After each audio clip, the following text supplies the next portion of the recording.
Salam alaikum. Bienvenue dans cette présentation sur le diagnostic et la résolution de problèmes. On le sait bien, donc une fois l'administrateur a mis en place tout son réseau, tout est opérationnel, on a installé tout ce qui est câblage, installé les serveurs, on a configuré les services donnés, d'accord, on a géré la sécurité, donc reste à assurer une sorte de continuité de service. Et malgré toutes les actions faites dans ce sens, il peut y avoir toujours des pannes réseau qui peuvent perturber le bon fonctionnement de réseau. Donc ces pannes, soit ils sont prévus à l'avance, et par conséquent leur impact peut être facilement géré, soit ce sont des pannes, en quelque sorte, qui sont imprévues, et par conséquent leur impact sera plus important, et ça va peser lourd sur le bon fonctionnement de réseau. Et dans ce cas-là, le technicien réseau, l'administrateur, donc n'a pas de solution que d'intervenir, d'appliquer donc une approche de dépannage pour gérer ces problèmes-là et pour résoudre ces problèmes. Donc on va essayer à travers cette présentation de parler donc d'un ensemble de points liés à l'établissement et la documentation d'une ligne de base de réseau. On va essayer de comprendre ce que c'est qu'une ligne de base et comment avoir une documentation sur cette ligne de base et sur tout le réseau. Donc après, on va voir donc quelles sont les différentes méthodologies de dépannage qui existent, d'accord, et les outils utilisés dans ce sens. On va essayer de décrire un ensemble de problèmes avec des exemples qui peuvent se produire dans un réseau, et finalement, comment identifier et résoudre les problèmes qui se produisent selon, bien sûr, le modèle OSI ou bien le modèle TCP/IP selon une approche réseau. Bien sûr, dans cette première partie, on va surtout s'intéresser à ce premier objectif. Commençons bien sûr par une première partie concernant la documentation de réseau. Ben, plus ou moins, c'est simple. Lorsqu'on aura à faire une intervention, d'accord, un diagnostic pour corriger un problème donné, ben, il faut se mettre dans la tête deux objectifs principaux. D'abord, on doit savoir comment le réseau a été conçu, ça va pleinement nous aider, d'accord? Ça marche? Et aussi, on doit avoir une idée sur les performances attendues dans des conditions, des situations normales. Pour dire, voilà, est-ce que j'ai pu, en fin de compte, est-ce que j'ai pu résoudre le problème? Est-ce que j'ai pu reprendre la situation initiale, ou bien il y a encore quelque chose à traiter? Et pour parler de tout ça, bien sûr, pour répondre à ces deux questions-là, la solution, c'est d'avoir ce qu'on appelle une ligne de base de réseau. Une ligne de base, ça veut dire, en quelque sorte, on va y revenir tout à l'heure, une référence sur l'état de santé du réseau dans les conditions normales. Et cette ligne de base, elle est documentée en plus d'autres éléments qu'on peut retrouver qui décrivent le réseau, qui décrivent le bon fonctionnement de réseau. Donc c'est ce qu'on appelle la documentation. Donc la documentation réseau, bien sûr, il peut intégrer entre autres donc ce qu'on appelle une table de configuration de réseau. Donc c'est une table qui décrit l'ensemble des équipements réseau, les routeurs, les switches, les points d'accès, etc. Une table de configuration de système d'extrémité. Donc là on parle essentiellement du système d'extrémité, donc tout ce qui est serveur, peut-être un ordinateur de flux multimédia, etc. Et finalement un diagramme topologie de réseau, en quelque sorte des schémas, d'accord, qui décrivent le réseau. Pour bien comprendre l'importance de la documentation de réseau dans le dépannage, prenons un exemple simple. Un client, un propriétaire d'une maison, d'accord, qui réclame un problème au niveau des conducteurs d'eau, d'accord, un problème d'eau qui coule de quelque part. Donc il fait appel à un plombier. Donc si le plombier il a en quelque sorte un plan d'assainissement et un plan de conducteurs d'eau, comment ils ont été installés au préalable, ben, il aura la tâche plus ou moins facile, d'accord, pour régler le problème, d'accord, pour d'abord isoler le problème et après donc chercher à appliquer une solution. Si le plombier, bien sûr, eh ben, il n'a aucune idée sur les installations qui ont été faites, ben, ça serait une tâche très lourde, d'accord, parce que il doit en quelque sorte tâtonner, d'accord, essayer donc de comprendre dans un premier temps comment est faite l'installation, pour après chercher le problème et en fin de compte appliquer une solution. Et bien sûr, cela va demander énormément de temps, et c'est ce qui fait la différence, parce que lorsqu'on a un problème, lorsqu'on a un incident dans un réseau informatique, ce qui fait la différence, l'objectif majeur dans ce cas-là, c'est quoi? C'est de réduire les temps d'arrêt. Parce que tant qu'il y a le problème, ça veut dire quoi? Ça veut dire qu'il y a des utilisateurs qui n'arrivent pas à exploiter le réseau, qui n'arrivent pas à exploiter les services de réseau. Et par conséquent, l'activité de l'entreprise, elle est touchée. Peut-être elle est interrompue, soit entièrement, soit partiellement.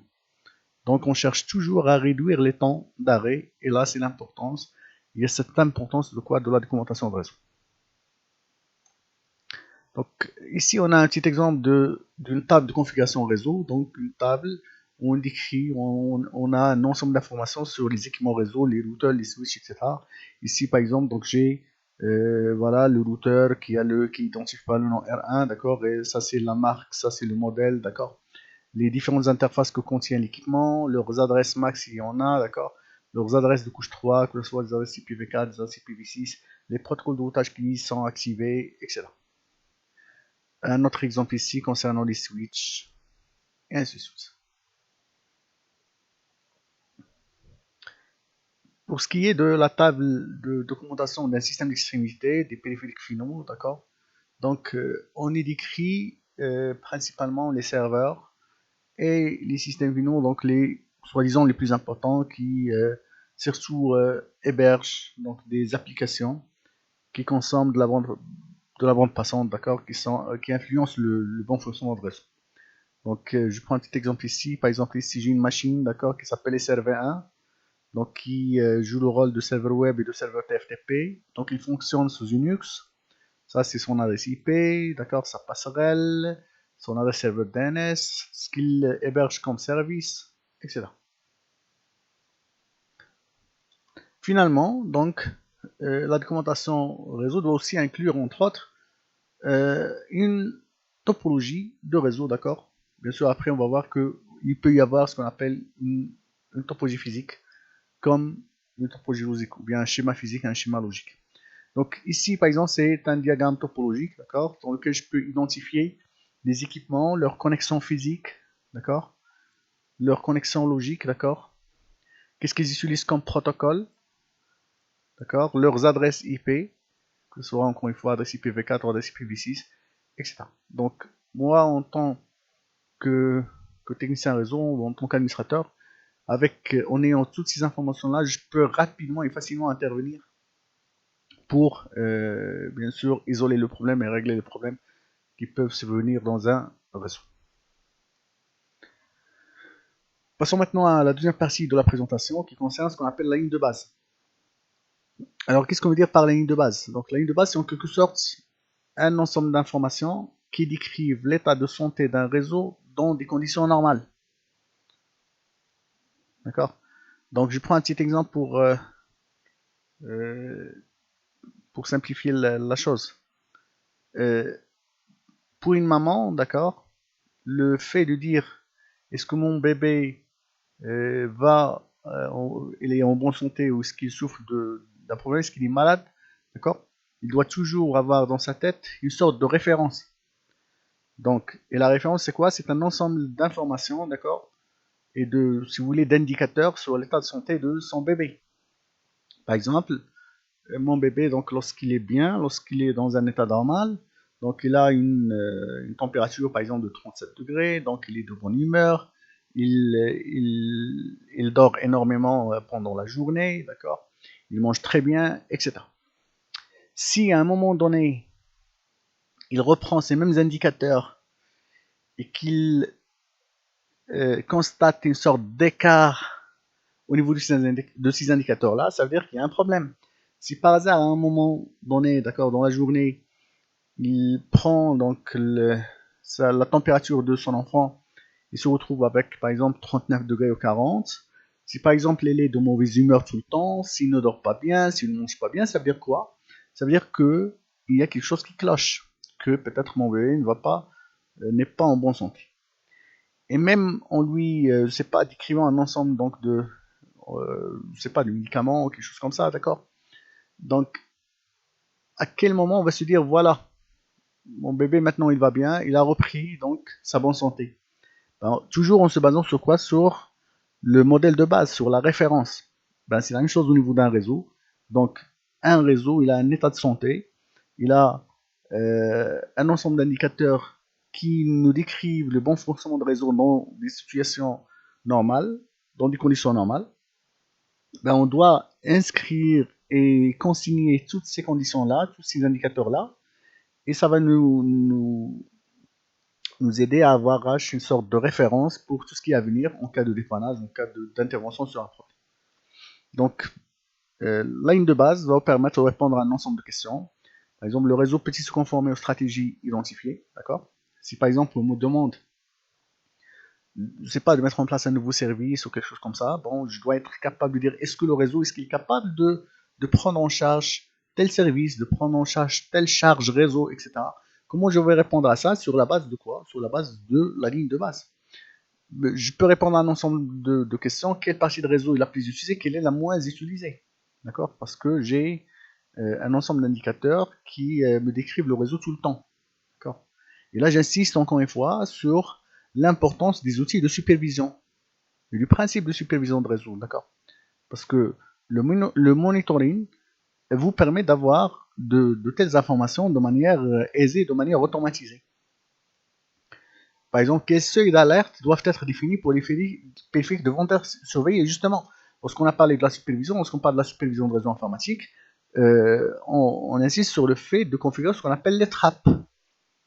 En quelque sorte, ces informations, ces données que peuvent nous renvoyer les agents, d'accord? Par exemple, le cas de SNMP, les agents SNMP peuvent vous renvoyer des informations, d'accord, des trappes, selon des seuils, est-ce qu'ils ont été atteints, oui ou non, d'accord? Ben, comment définir ces seuils-là? Ben, sur la base de quoi? Sur la base de la ligne de base. Où se produit la majorité des erreurs? Quelles sont les performances de réseau dans un jour normal ou moyen? D'accord? Voilà, donc ça c'est l'importance de ce qu'on appelle la ligne de base du réseau. Comment établir une ligne de base? C'est une question qui est importante, d'accord? On peut se baser tout simplement sur des résultats de commandes qui sont courants, c'est clair, à l'image de commandes ping, d'accord? Parce que lorsque je fais un ping, par exemple, on voit ce qu'on appelle le temps de réponse. Bon, si par exemple, à un moment donné, je fais le même test, bien sûr, dans soi-disant les mêmes conditions, parce que on va en parler tout à l'heure, les conditions de fonctionnement ne sont pas toujours les mêmes, c'est clair. Par exemple, je prends l'exemple d'un serveur, c'est clair.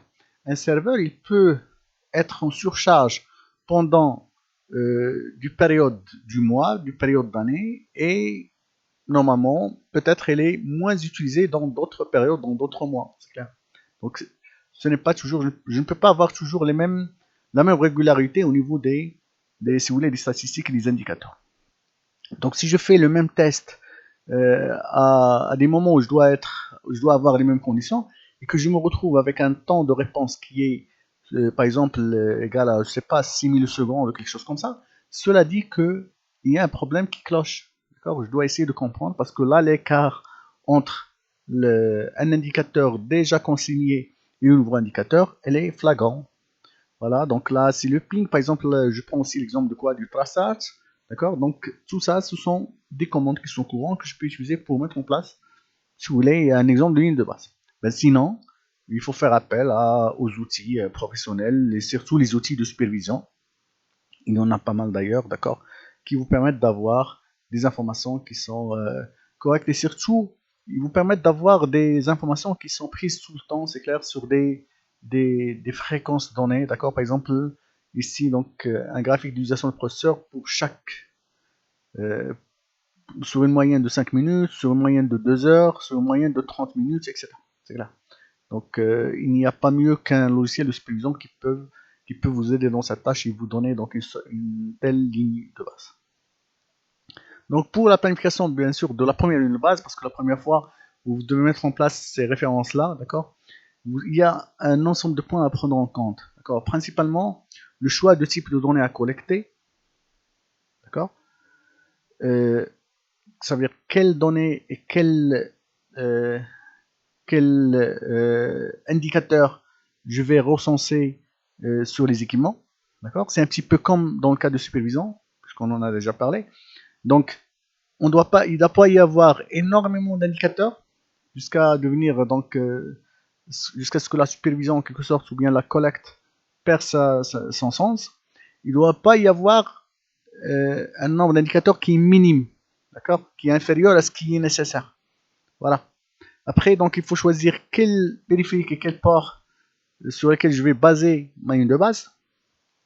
Donc là, il faut cibler les périphériques soi-disant qui sont intéressants et qui bien sûr, qui sont critiques pour le bon fonctionnement de réseau. Et très important, quelle est la durée, d'accord, de la ligne de base, d'accord. Je vais baser la mise en place de la ligne de base sur quelle durée, d'accord. Et je vais cibler quel moment, d'accord, important et critique par rapport au système BRI, d'accord. Voilà. Donc, juste pour continuer dans ce sens, par exemple, ici, donc, je prends le, le pourcentage d'utilisation, par exemple, du processeur. Donc, ça, c'est l'indicateur, par exemple, qui est pris ici, d'accord. Là, on parle, par exemple, d'un logiciel de supervision de données. Et sur telle machine, par exemple, sur le serveur qui s'appelle VPC 05, d'accord, avec une durée donnée, d'accord, et une fréquence donnée. Voilà. Donc, encore une fois, pensez à cibler les périphériques et les ports les plus importants. Donc, généralement, on cible les serveurs, d'accord. On cible les équipements réseau, d'accord. Des routeurs qui sont dans des positions plus ou moins critiques. Et les ports jugés importants.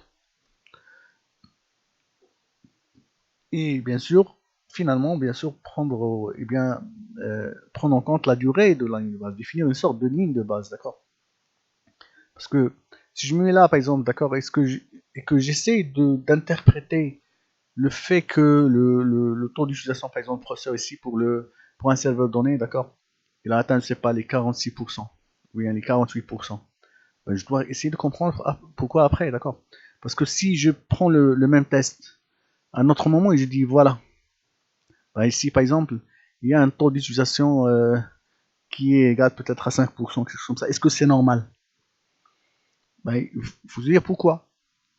Comme je viens de le dire tout à l'heure, donc il y a certains serveurs qui, bien sûr, ils sont sollicités un peu plus pendant des périodes de la journée, pendant des mois donnés, d'accord, de l'année, etc. Par exemple, un serveur qui héberge une sorte d'application d'inventaire pour une société, quelque chose comme ça, peut-être il est sollicité surtout donc en fin d'année ou deux fois par an, quelque chose comme ça. Voilà, donc la planification de la ligne de base en termes de durée, d'accord, il doit prendre en charge et prendre en compte plutôt les spécifications, d'accord, de chaque organisme. Voilà, finalement, donc, pour clôturer cette première partie, d'accord, on va essayer donc de prendre un exemple, une sorte de TP, d'accord, dans lequel on va essayer donc de mettre en place une documentation d'un réseau de données, un schéma physique, un schéma logique d'une topologie de données en se basant sur l'utilisation du protocole CDP, Cisco, Discovery Protocol. J'espère que c'était clair. J'espère vous retrouver bientôt sur une autre présentation. Ça, c'est juste une première partie du cours Diagnostic et résolution de problèmes. On va prendre d'autres cours, Inch'Allah, bientôt. À la prochaine.